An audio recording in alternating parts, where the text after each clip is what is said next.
The little girl casually pointed at the enemy's battle flag, and it instantly burst into flames. Her own father, who had been so arrogant just moments ago, was thrown from his horse into a mud pit and ended up with a mouthful of mud. In the heavy snow, the little girl knelt on the ground, shivering uncontrollably. Her heartless mother stood at the doorway, sneering and cursing the girl as a jinx who would bring ruin to the entire family.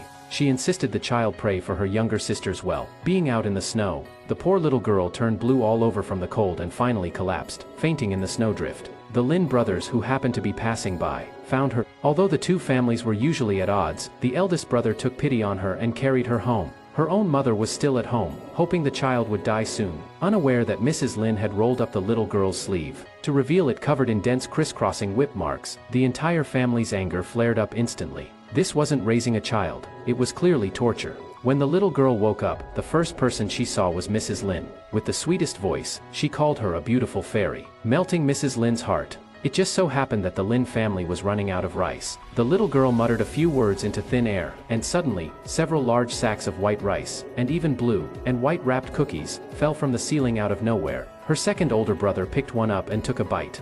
His eyes nearly popped out of his head. This stuff wasn't just delicious, it was incredibly filling. Only then did the whole family realize they'd struck gold. But before they could celebrate for long, that scumbag's own father, Su Zishan, arrived at the city gates with his troops. The man's face was thicker than the city walls. He claimed the little girl was a jinx who'd snuck out.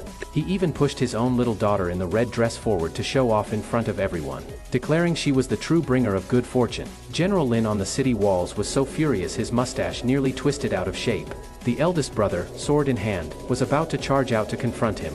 Who could have imagined that the villainous father would secretly fire a poisoned arrow from the shadows? The arrow pierced the eldest brother's thigh. Blood stained the snowy ground bright red. The villainous father sat atop his black steed, laughing with utter arrogance. At that critical moment, the little girl saw her white-bearded master in a dream. The old man sat beneath a glowing tree and bestowed upon her a host of martial arts skills. The little girl suddenly opened her eyes, and a golden mark flashed across her forehead. She stepped out of the house and waved her hand toward the sky. The battle flags on the villain's father's side burst into flames with a whoosh. The sight was as pitiful as could be. The Lin brothers, seeing the courtyard suddenly filled with brand new cotton jackets that had appeared out of thin air, hugged the little girl and grinned from ear to ear. The villainous father could do nothing but lead his band of defeated soldiers out of the city gates, tail between his legs.